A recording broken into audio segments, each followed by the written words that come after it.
All right, I want to keep everything in context and give you guys statistics and numbers of the running game for the Colorado game against UCLA. Earlier video, I said that Colorado only ran the ball 7 times. I stand corrected; it was 11 times. If there are a lot of people online saying that the offensive line sucks for both run and pass, well, it's hard to justify saying it sucks for the run when there's not a large sample size of the run game to actually make that definitive judgment or come to that definitive conclusion to say that the run game is horrible. We know the pass game is bad, not because Shedeur is a bad quarterback, because the offensive line has a hard time protecting Shedeur. We know that for a fact, based upon empirical evidence and based upon the statistics and basically how many times he's been rushed, hit, and sacked. We know that Shedeur is underneath a lot of pressure. What we don't know is how well the running game is because we don't have a large enough sample size. You can't say something that's bad that you haven't tried enough to have enough data to make a conclusion or to come to a final conclusion to say, okay, the judgment I'm making about the run game is that it's good, or the judgment I'm making about the bad game is that it's bad. We don't have enough. You can't run the ball a handful of times and say, oh, they don't run block. They don't run block very well. Well, let me show you. Let me tell you the statistics of the game in terms of the rushing for UCLA game. Okay, Dylan Edwards, he ran the ball 4 times and got 12 yards. Do the math. That's 3 yards a carry. That's not bad. It's not horrible. It's not good. You want 4 or 5 yards a pop, but that's not bad. So this idea that the offensive line can't run block is a lie. It's a farce. It's a lie. It's something that's being done to protect the coaches for Colorado, and also to save Coach Prime. I heard Coach Prime during the halftime interview. He said of the game, of UCLA game, he mentioned that we need to do something different, but he never specifically says we need to run the ball more. He doesn't say that. He just says we need to mix it up. What the hell does that mean, mix it up? Are you afraid that other players on the team are going to take the shine away from your son? Your son's getting beat. It comes at a cost, Prime.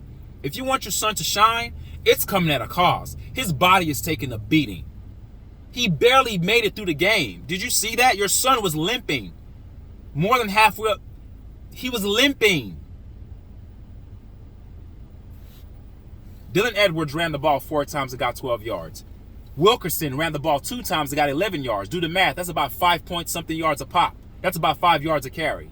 So this idea that the line doesn't block well for run, that's a lie. I told you guys, there's a difference between run blocking and pass blocking. There's a difference. You have certain teams in the NFL or certain teams in college that are great run blockers, but when it comes to pass blocking, they're horrible. Just because you're a good run blocking team, it doesn't necessarily translate to pass blocking. You need the skill set. Now, it's a win-win proposition when you have an offensive line that can do both. That's when you know you have a dominant offensive line that can pass block and run block. So it's hard to stop teams that can actually meet the need of both schemes of attack. If your scheme of attack is running the ball and you have a good offensive line to run block, that's great. But what happens when you're in 3rd and long and you decide to pass block? Then your quarterback, he gets rushed, he gets sacked, it's 4th down, now you have to punt. So the good teams are able to pass block very well, and they're able to run block very well. In this case, in Colorado's case, they're not that good in pass blocking, but they're better run blockers. The statistics shows it, even though it's a small sample size. And even those other games where they didn't gain that much yards, they always gain positive yards. They rarely lose yards running. The only person that loses yards running is Shedeur when he's backing up to pass. Now he has to run for his life, and he gets sacked and loses yardage. And I'm going to go into these statistics to show that this game against UCLA. So Dylan Edwards runs the ball 4 times for 12 yards.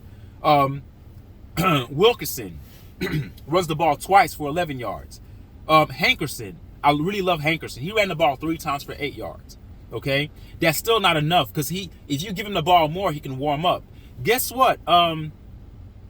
Guess how many times McCaskill ran the ball? He ran the ball 2 times and got 14 yards. That's 7 yards a pop. And then, of course, Shedeur Sanders, he rushed 13 times and got negative 20 yards. Now, the rushing of Shedeur Sanders is not by design. They did not have designed runs for Shedeur. As a matter of fact, Shedeur prefers to stay in the pocket.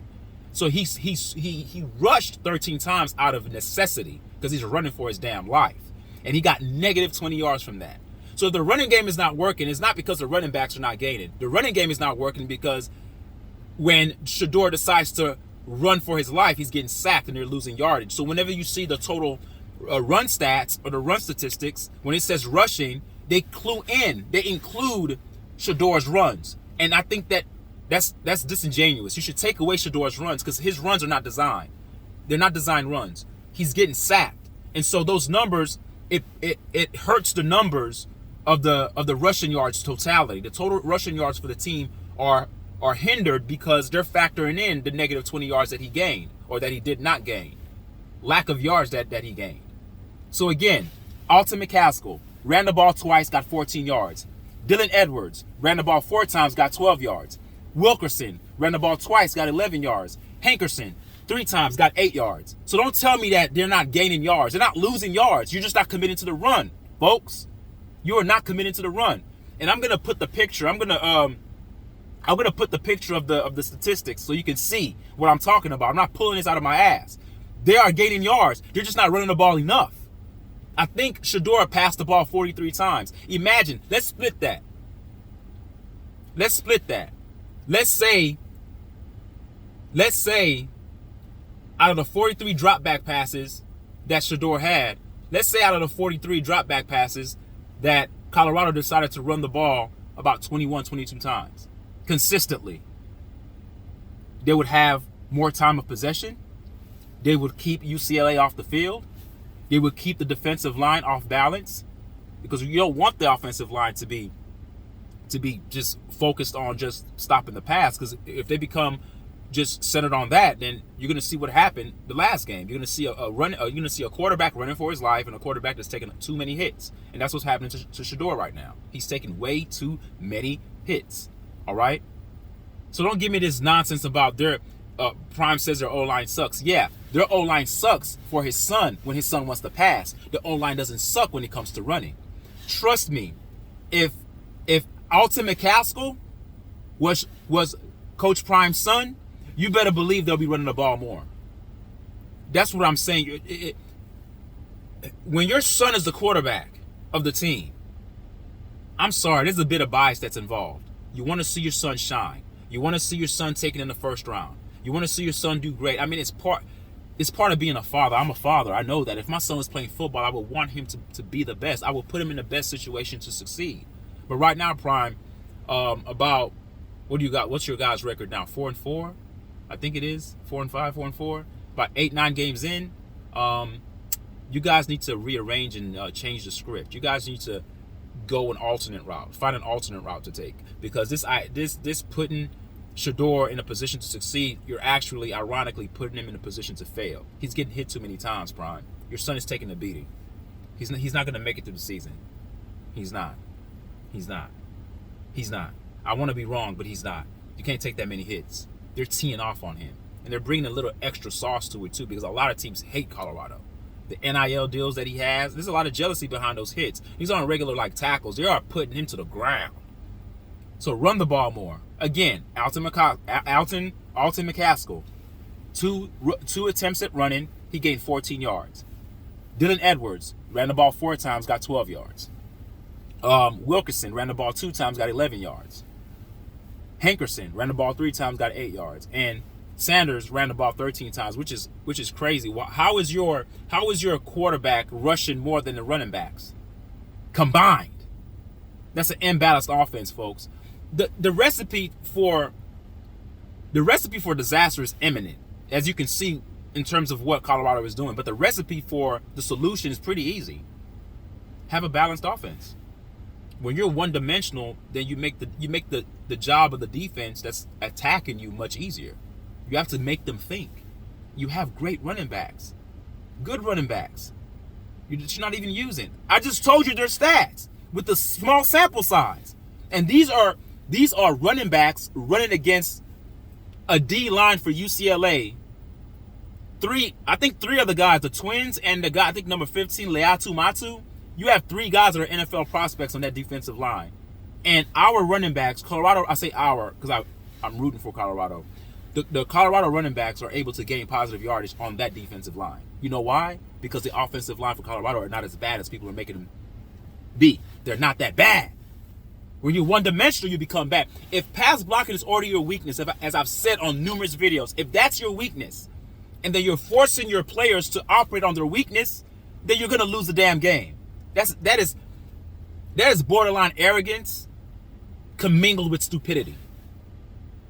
Oh, we're going to show what we can do. My son Shedeur is going to pass. Yeah, we're going to show them. Nah. Everyone has a plan till they get hit in the mouth. Quote from Mike Tyson. You guys are getting hit in the mouth consistently. What's the alternate plan? You can't stick with plan A. Plan A is not working. What about plan B? How about using your running backs? How about letting them run a little bit? McCaskill, Hankerson, Wilkerson, Edwards. Make them run. Run the ball. Run the ball. Run the ball. Yeah. I'm gonna post the picture on the thumbnail so you guys can see it. And I'm making these numbers up. These guys gain positive yardage with small sample size. Alton McCaskill can just skip through the line and get 4 yards. He's a tall, big back. I keep telling you guys, go look at his highlights when he was a freshman at U of H. Go look at his highlights. He's a beast. Oh, the O-line is horrible. But yeah, the O-line is so horrible, but you want to pass all day. That's not going to help your quarterback. If anything, it's going to hurt your quarterback. What do they always say in the NFL? A running game is a quarterback's best friend. You guys are totally abandoning the run. And the sad part about it is that the few times you guys do run, you can see what Colorado can be. They would change their identity. They have to be a run-first team. Based upon the personnel, based upon the offensive line, based upon the offensive line's inability to pass block. You have to be a running team to set up the pass. You have to be a running team to set up the pass. I've never heard of a passing team to set up the run. That's counterintuitive. That's an oxymoron. You don't pass to run. You run to pass. You get the safeties to bite in, and you pass above them because now they have to bite in to stop the backs. And then you're wearing down the defensive line. Smash mouth football. I know it doesn't look pretty. It doesn't look sexy because you're not throwing it around. You're not patting Shedeur's stats. Throwing it around. A lot of those throws are empty caloric throws. He throws for like 1 yard and the player runs for 10 yards. And then Shedeur gets attributed with the statistics of throwing a 10-yard pass. He didn't throw a 10-yard pass. He threw a 1-yard pass and the runner ran for 10 yards. Okay? That to me is what I call padding stats. You can just have the running back run for the 10 yards. Alton McCaskill is healthy. He's healthy. All the running backs are healthy. None of them are injured. You know why? Because they haven't ran enough to be injured. They're healthy. You know who isn't healthy? You know who is not healthy? Shedeur. He's sore. He's broken. He's bruised. He's not gonna be the same, folks. He's gonna start seeing ghosts. And like I said before, winning and going to the bowl game should not be your goal. Your goal is to have that boy standing up on his 2 feet at the end of the season, and then exploiting the running game of your team, and actually using your talent, using the people who actually came through the portal to help Colorado football. Because trust me, last year's Colorado football team did not have Alton McCaskill. They did not have Wilkerson. They did not have Dylan Edwards. You guys have a better team, but you guys will still operate on a 1-11 mindset. You know why? Because people have agendas and people have narratives. People are filled with ego. Sean Lewis, and I would say Coach Prime, it's your ego too. You're the head coach. You could stop this in one meeting. Come in there, pound your fist on the table and say, hey, we gotta be 50-50. We gotta be 50-50, guys. 50-50. 50% run, 50% pass. We have to make the job easier on my son. My son is taking a beating. So again, I'm gonna repeat this before I end the video. Alton McCaskill ran the ball twice and got 14 yards. That's 7 yards a carry. Dylan Edwards ran the ball 4 times and got 12 yards. That's about 3 yards a pop. Wilkerson ran the ball 2 times and got 11 yards. That's about 5 yards a pop.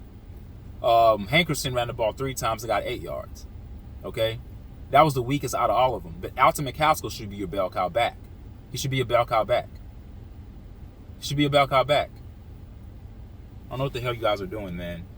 You guys think that Shedeur is great, but you put Tom Brady behind that offensive line, no one can do anything. You saw even how great quarterbacks cannot operate behind an offensive line that's giving up sacks. Again, I don't think it's all the offensive line's fault. I believe that you're putting too much pressure on them to pass block for Shedeur Sanders, play in and play out and play in and play out. Pass, pass, pass, pass, pass. Pass, pass, pass, pass, pass, pass, pass, pass, pass, pass. You're pass happy. You're a pass happy team and you're going nowhere fast. You're not even winning being pass happy. Yeah, Shedeur had to have some incredible comebacks for you guys to win the games you guys did win, because you're overly dependent on the pass. Stop that. Stop that. Teams now have a lock on you guys. They know what to expect now. So I think it's very important that you guys shift your focus and start running the ball more. I've already said the statistics. I'm not saying them again. I'm going to post it on the thumbnail. All right, you guys take care. Till I post another video again. Bye.